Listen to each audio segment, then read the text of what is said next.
बिस्मिल्लाहिर्रहमानिर्रहीम। अस्सलाम वालेकुम नाज़रीन, मैं हूं हमशहरी आरिफ हमीद भट्टी। पाकिस्तान में सियासत क्रिकेट की तरह रंग बदल रही है। सही कहते हैं कि सियासत एक अजब खेल है, दिनों में हालात बदल जाते हैं। जिस शख्स को आप मुल्क दुश्मन करार देते हैं उसी के पास जाके अमन की भीख मांगना पड़ती है, उसी के लिए अमन की ज़रूरत पड़ना पड़ती है, और अपने ही किए हुए वो दावे अपने ही सामने आ जाते हैं। इसे कहते हैं तकब्बर अल्लाह को पसंद नहीं। यही मौजूदा हुकूमत तकब्बर में अंधी हो चुकी है। हर इख्तलाफी आवाज़ को दबा दो, सच बोलने वाले को मुजरम बना दो, नौकरियों से निकलवा दो, लोगों को गिरफ्तार कर लो। इसने ढाई महीने साल से इसके अलावा किया ही कुछ नहीं। चंद रोज़ कबल अली अमीन गंडापुर को कह रहे थे कि ये वज़ीर आला KP के खिलाफ 10 मुकदमा दर्ज कर दिए, इसे गिरफ्तार कर लेंगे। अता तारड़ जैसे नाबालिग वज़ीर बुलंद व बाला दावा कर रहे थे। ख्वाजा आसफ सादा शिकस्त खुर्दा एक बेवा औरत से शिकस्त खाने वाले वज़ीर दफ़ा बुलंद व बाला दावा कर रहे थे, और अब घुटने टेकने पर उसी वज़ीर आला KP के अली अमीन गंडापुर के सामने मजबूर हो गए। वफाकी हुकूमत 2 दिन पहले तक अली अमीन गंडापुर को न सिर्फ गिरफ्तार करने के लिए छापे मार रही थी, बल्कि उनके खिलाफ संगीन इल्ज़ाम लगा रही थी। खैबर पख्तूनख्वा हुकूमत को वफाक पर, जो पाकिस्तान का वफाक है, जो पाकिस्तान है, पर हमले करने का इल्ज़ाम लगा रही थी। लेकिन आज वफाकी हुकूमत के नुमाइंदे वज़ीर दाखिला और गवर्नर KP के, जो एक सीट काउंसलर की नहीं जीत सकते, उनके टीवी पे टॉक शो देखो तो ऐसा लगता है कि सुल्तान राय मैदान में आ गए हैं। एक वोट नहीं जिसे बार बार शिकस्त खाने के बदार किए वो, और वज़ीर दाखिला फैसल करीम गंडापुर चल कर वज़ीर हाउस उन्हें जाना पड़ा। हालात की सितम ज़रीफ़ी ये देखे जाना पड़ा। वफाकी हुकूमत की जानिब से PTM को कलंदम करार देने के बाद जो अमन व अमान की सूरत हाल पैदा हुई है, इस पर काबू पाने के लिए वफाकी हुकूमत मुकम्मल नाकाम हो चुकी है। इनकी नाकामियों की दास्तान लिखी जाए तो इन जैसे लोगों को रिज़ाइन दे देना चाहिए। नाकाम हो चुकी। अब यही हुकूमत जो अली अमीन गंडापुर को गिरफ्तारी के लिए छापे मारे थे, उनके वज़ीर हाउस जाकर उनसे अमन की अपील करना पड़ी, और अली अमीन गंडापुर की ही न ज़रूरत हो गई। ये जानते हैं कि KP बलूचिस्तान इनके हाथ में नहीं रहा, इनकी जाबराना पॉलिसियों की वजह से, इनकी इंसानी दुश्मनी की पॉलिसियों की वजह से अब अली अमीन गंडापुर के पास ही इन्हें जाने पड़ा। और वज़ीर आला हाउस में होने वाले जिरगे में वफाकी हुकूमत ने अली अमीन गंडापुर वज़ीर आला KP को मुज़ाकरात का इख्तियार दे दिया। एक तरफ तो आप कह रहे हो उसने वफाक पर हमला किया, एक तरफ उस पर मुकदमा दर्ज कराते हो, पुलिस से शेलिंग कराते हो, लाठी कराते हो क्योंकि वो इमरान खान का साथ नहीं छोड़ा, उसे गद्दार कहते हो क्योंकि वो मुल्क इमरान खान का साथ नहीं छोड़ा, उसके KP के सरकारी अफसरान को गिरफ्तार कर रहे हो क्योंकि वो इमरान खान का साथ नहीं छोड़ा। यार कोई तो ज़बान होती है।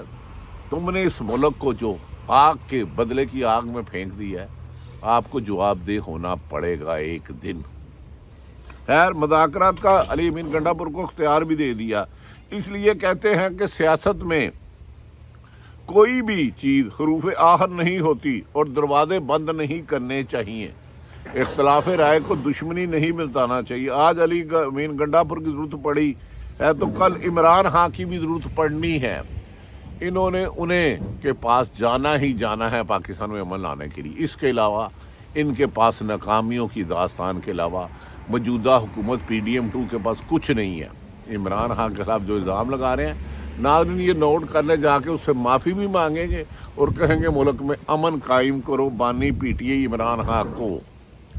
इस वक्त जो पाकिस्तान में हालात हैं, इसको नॉर्मल करने की सलाहियत सिर्फ़ और सिर्फ इमरान खान के पास है, क्योंकि वजह यह है कि चारों सूबों में पंजाब, KP के सिंध और बलूचिस्तान, आज़ाद कश्मीर, गिलगित बल्तिस्तानिया में इमरान खान का वोट बैंक है। बाकी तो चोरी के मैंडेट से आए हुए हैं ज़्यादातर अक्सरियत। नाज़रीन, इमरान खान के पास जाने के अलावा हल कोई नहीं है। जितनी देर मुल्क को खाई में फेंकेंगे उतनी देर मुश्किलात में इजाफा होगा। पीटीआई ने 11 अक्टूबर को मुल्तान, साहिवाल में एहतजाज की कॉल दी है, लेकिन पंजाब हुकूमत ने रवायत बरकरार रखी हुए फिर दफ़ा 144 लगा दी। पंजाब हुकूमत के जबर और ताकत से एहतजाज को रोकने की कोशिश मुतअद्दिद बार नाकाम हुई, मायूसी हुई, मैदान छोड़ के भागना पड़ा मुहाफ़िज़ों को। लेकिन ये 5-6 पुलिस वाले इस मुल्क के लिए अज़ाब इलाही बन चुके हैं, जो अपनी पुरकशिशोदी के लिए इन्होंने लूट सेल लगवा दी है करप्शन में। खैर, मैं असल इशू पे ही रहता हूँ। एहतजाज को रोकने के लिए दफ़ा 144 फिर लगा दी और फिर पुरअमन एहतजाज को खुद ही शेलिंग करके तशद्दुद और मुजाहरों का रूप देने की कोशिश करते हैं और झूठे प्रोपेगेंडा मीडिया पे कराते हैं। चंद सेठ जो अरबों रुपए का टैक्स चोरी करते हैं, उनके ज़रिए सहाफ़ियों को नौकरियों से निकलवाते हैं और वो अपनी तरफ से इमाम मस्जिद बनते हैं। मुँह मोमना तो दिल काफरा वाला उनका हिसाब है। इन पर भी किसी दिन बहुत तफसीलात दूंगा कि इस मुल्क को सल खाने वाले, लूटने वाले कौन हैं। ये पाकिस्तान जन्नत है अगर इधर दयानतदार लोग आ जाएं, मेहनती लोग आ जाएं, मुहिब्बे वतन लोग आ जाएं। लेकिन नाज़रीन, फिर उसी मौजू पे सियासी पे रहते हैं। इसके बाद मज़ारों का रूप देते हैं, पुरअमन पे एहतजाज करते हैं। फिर इसके बाद मुकदमात का नया सिलसिला शुरू कर दिया जाता है। लाखों नहीं तो हज़ारों मुकदमात झूठे दर्ज कर चुके हैं। अलीमा हार और इनकी बहन का भी इसी तरह नाम नहाद मुकदमा में मजीद 2 दिन का रिमांड दे दिया गया है। जज साहबान, आप तो उम्मीद की आखिरी किरण होते हो, खुदा के लिए आप तो इंसाफ करें। एक वो खतून जो खाली हाथ कलमा हक ला इलाहा इल्लल्लाह आज़ादी के हक करते, उसके हाथों में कभी कलाशन को पकड़ा देते हो, कभी असला पकड़ा देते हो, कभी इंतशार पसंदी का इल्ज़ाम लगाते हो। क्या पाकिस्तान में इंसाफ मांगना, जुल्म के ख़िलाफ़ आवाज़ उठाना किस किताब और किस आइन में लिखा है कि दहशत गर्दी है? आपने सहाफ़ियों की आवाज़ तो बंद करा दी।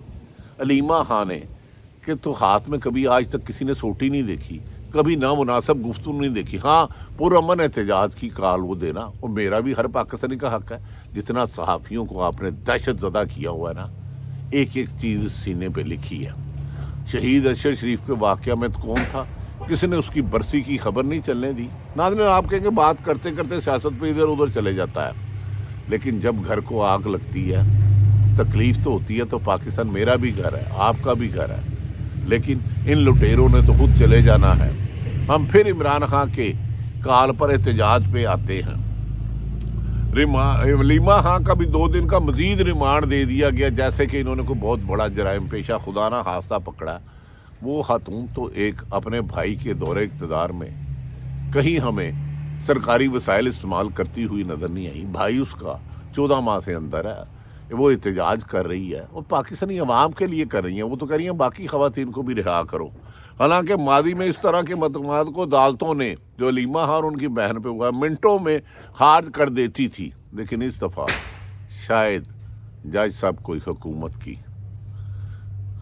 की आगे मैं कुछ नहीं कहता, खारिज कर देती है। इमरान खान की मुलाकात पर पाबंदी और वकील इंतज़ार 75 को 3 दिन से लापता कर दिया गया है। इंसानों को कीड़े मकोड़े में जिसको चाहा उठा लिया है। ना किसी की बहन महफूज पाकिस्तान में, ना माँ ना बेटी। ये जुल्म का बाजार चंद लोग कर रहे हैं और बदनाम अहम लोग हो रहे हैं। मुझे पाकिस्तान के अहम अदारों में सरबराहों से गुजारिश है कि अल्लाह के लिए इस हुकूमत का अलाकार ना बने। ये बहुत जुल्म कर रही है, ये बहुत ही जुल्म कर रही है। मैं बहुत सेंसर करके बातें करता हूँ। इतने हक़ाइक़ हमारे इल्म में आ रहे हैं कि पूरा सच बताऊँ तो शायद इन्हें मुँह छुपाने की जगह, खैर शर्म तो इन्हें है नहीं, लेकिन ये मज़ीद जुल्म ही करेंगे जब तक इन्हें घर नहीं भेजोगे। इस्लामाबाद हाई कोर्ट में रिट करने के बावजूद वकील इंतज़ार 75 को बाज़याब नहीं कराया जा सका। जब भी कोई बाज़याब होता है, पुलिस ला इल्मी का इजहार कर देती है। जज साहबान बुलाते हैं, 4-5 दिन का टाइम देते हैं, फिर वो बाज़याब नहीं होते। इंसानों पे इंसानों की तरह माज़ अल्लाह खुदा बनने वालों का निशान इबरत कुरान पाक में है, और ये होंगे निशान इबरत। ये कोई भी है, ये सियासतदान है, किसी भी है।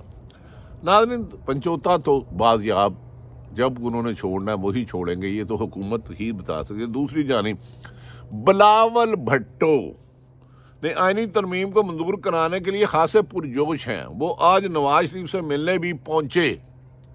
وہ نواز شریف جو فارم 47 کی پیداوار ہے، جو الیکشن یاسمین راشد سے ہار گیا، جو جیل میں ہے، کینسر سروائیول ہے، ہار گیا، فارم 47 والے نواز شریف سے ملنے پہنچے اور آئینی ترمیم کے متعلق اپنی تجاویز دیں.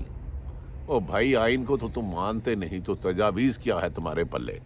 لیکن حکومت کو مولانا فضل الرحمان کی جانب سے ابھی تک کوئی واضح یقین دہانی نہیں مل سکی. اسی لیے حکومتی کیمپوں میں مایوسی ہے، شکست ہے اور فرار کے راستے ڈھونڈ رہے ہیں. اور ضمیروں کے سودے کا آغاز ہو چکا ہے، منڈی لگ چکی ہے. مینو نوٹ دہا میرا موڈ بنے، ایک غیر آئینی کام کے لیے سرکاری پیسے کا دیا. دوسری طرف ناظرین، پنجاب میں مریم نواز صاحبہ، میں نے آج تک آپ سے کوئی گزارش نہیں کی. میں ایک پاکستانی ہوں، ایک جرنلسٹ ہوں، ایک شہری ہوں. لاہور پولیس نے غنڈہ گردی کے کچھ افسران نے بدماشی کی انتہا کر دی ہے.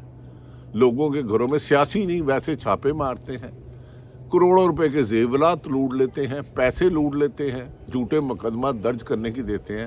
اور اوپر جو ایماندار اپنے آپ کو افسر ایماندار کہتے ہیں، وہ ہے بھی، لیکن وہ ان کے جرائم پر چشم پوشی کرتے ہیں. سی آئی اے کے کچھ افسران نے جو لوٹ مار کا بازار گرم کیا ہے، میں نے بینگ اے رپورٹر چیلنج کرتا ہوں، 76 سال میں اتنے ظلم نہیں ہوئے.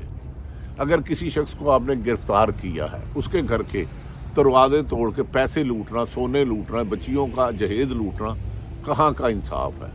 اگر چلو غلطی سے ہو گیا تو اس کو چھوڑ دو. لیکن میری مریم نواز صاحبہ، آپ کا وقت گزر جائے گا. کچھ افسروں کو تو جو کرپشن کرتے ہیں انہیں تو نشان عبرت بنا دو. یہ حکومت نہیں رہے گی مریم صاحبہ. اللہ جنت نصیب کرے. کلثوم نواز پر بھی ریٹ ہوتے تھے، سیاسی ریٹ تھے. ہم نے ہمیشہ انہیں بھی کور کیا اور احترام کیا. ہماری خاطر نہیں تو آپ کی والدہ پر بڑے ظلم ہوئے.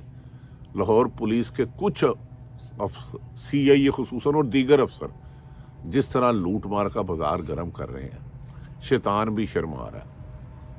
اعلیٰ افسران کچھ ایماندار ہیں، لیکن شاید وہ پوسٹنگ کے ہاتھوں مجبور ہے کہ ان کی پوسٹنگ ڈسٹرب نہ ہو جائے. وہ افسر ایماندار کیسے ہو سکتا ہے؟ میں سوال آپ کے آگے رکھتا ہوں. جو ایماندار ہے، پیسہ نہیں کھاتا. میں کچھ افسروں کو جانتا ہوں لاہور میں، لیکن اس کے نیچے لوٹ مار کی سیل لگی ہے. گھروں میں چھاپے مارنا، سونا لوٹ لینا، زیورات چھین لینا، بچیوں کا جہیز، پیسے چھین لینا اور پھر چھوٹے حکومت. ایسے افسروں کو عبرت کا نشان بنائے. اگر ان کے نام نہیں ہے، میں نام اور ایویڈنس آپ کو بھیج دوں گا. آپ انصاف کرنے والی بنیں. انصاف کرنے والوں کو اللہ پسند کرتا ہے، اور ظالموں کے لیے اللہ نے عبرتناک انجام رکھا ہے. رہ گئی سیاسی بات. آج وفاقی حکومت علی امین گنڈا پور کے پی کے پاس پہنچی ہے. عمران خان کے پاس بھی ڈیالہ جیل جاؤ گے اور ملک میں امن لانے کے لیے اسی کی مدد مانگو گے. یہی چراغ جلیں گے تو روشنی ہوگی. پاکستان زندہ باد.